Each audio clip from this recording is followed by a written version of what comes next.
आज हमारे माली समाज के शंकर जी भाई साहब के साथ बैठे हैं और चुनावी रण में हम इनसे समाज की भी कुछ जानकारियां चाहेंगे। शंकर जी भाई साहब, मेरा पहला सवाल आपसे यही रहेगा कि संयम लोढ़ा का माली समाज को लेकर क्या रुख है? प्रथम तो आपको धन्यवाद और आभार कि आप मेरे को इस बात के लिए राय जानने के लिए आए हैं।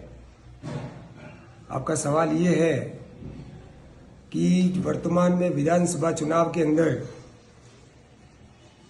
संयम लोढ़ा भी कांग्रेस पार्टी से खड़ा है और उसका अपने समाज के माली समाज के बारे में क्या रुख है उसके बारे में आप राय जानना चाहते हैं। जी सर। मैं आपको एक निवेदन करना ये चाहता हूं कि संयम लोढ़ा की जो भावना रही है वो ये है कि उसके सामने उभरते हुए किसी भी नेतृत्व को वो समाप्त करना चाहता है, चाहे वो माली समाज ही नहीं किसी भी जाति का हो, लेकिन उसने कभी भी उसको पनपने नहीं दिया।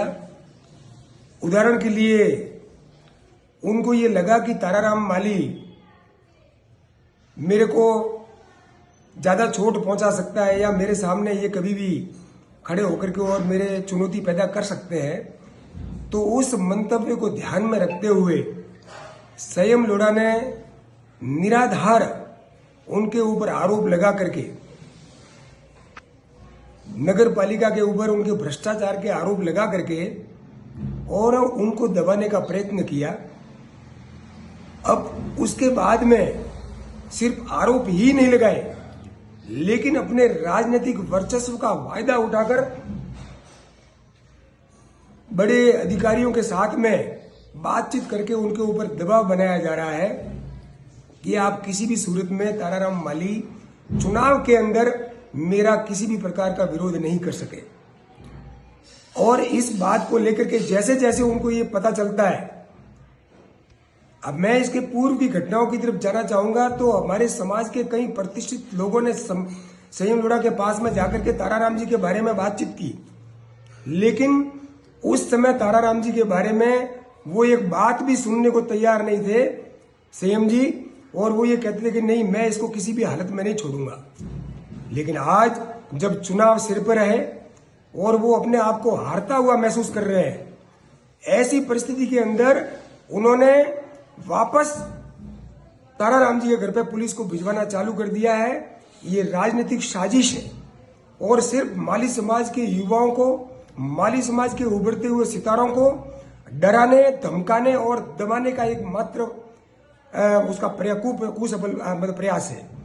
मैं इतनी बात पर शांत नहीं रहता, मैं ये भी कहना चाहता हूं कि वो आज की तारीख में ये चाहता है कि माली समाज के 5 से 7 हजार वोट अगर मेरे को मिलते हैं और ऐसी सौदेबाजी कोई करने वाला हो तो मैं ताराराम माली को फ्री कर सकता हूं। इस प्रकार की योजना उसकी है। इस प्रकार के काम उन्होंने अकेले ताराराम जी के बारे में किए।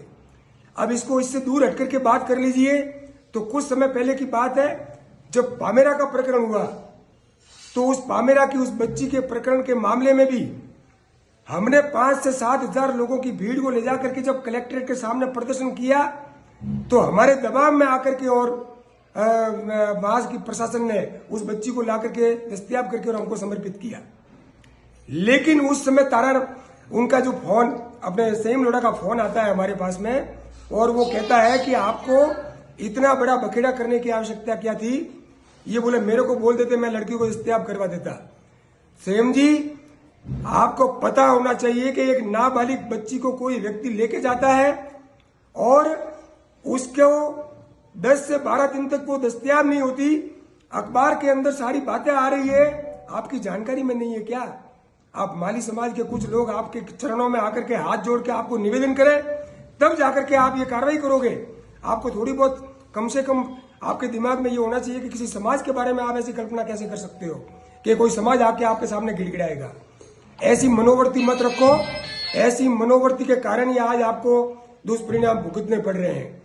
इसके अलावा भी मैं आपको बात बताऊं, माली समाज के बारे में आपने जो छोटे किए वो अकेले खाली ये 2 कार्यकर्ताओं तक सीमित नहीं है। छगन गहलोत को टिकट मिलना फाइनल था, उसमें भी आपने छगन गहलोत का टिकट काट करके और आप बीच में आकर के खड़े हो गए और आप टिकट लेकर के आ गए।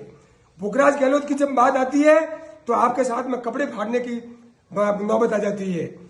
हमारे यहाँ के एक युवा कार्यकर्ता भाटगड़ा का, उसको आपको नगर अध्यक्ष बनाया जाता है, आप 24 घंटे के अंदर उसको हटा करके और जीतू हेरन को बना देते हो।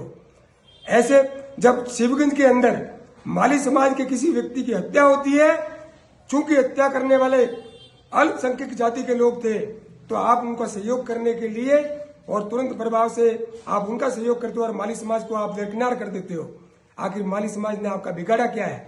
सिर्फ इसलिए कि माली समाज के लोग आपको वोट नहीं देते। संयम जी, ध्यान रखो, ये अन्याय है आपका। और मैं माली समाज के युवाओं को कहना चाहता हूं कि अन्याय का विरोध करो, प्रतिरोध न करता जो यौवन अन्यायों का, प्रतिरोध न करता जो यौवन अन्यायों का, जिस लाल खून में नहीं आग सी गर्मी है, जिंदगी जिंदगी नहीं बड़ी बेशर्मी है।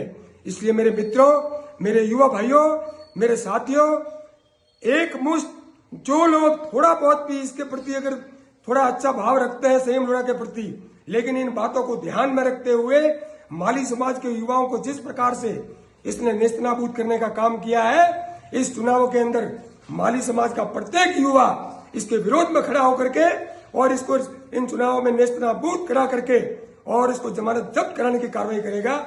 ऐसा मैं आपको निवेदन करना चाहता हूं। धन्यवाद।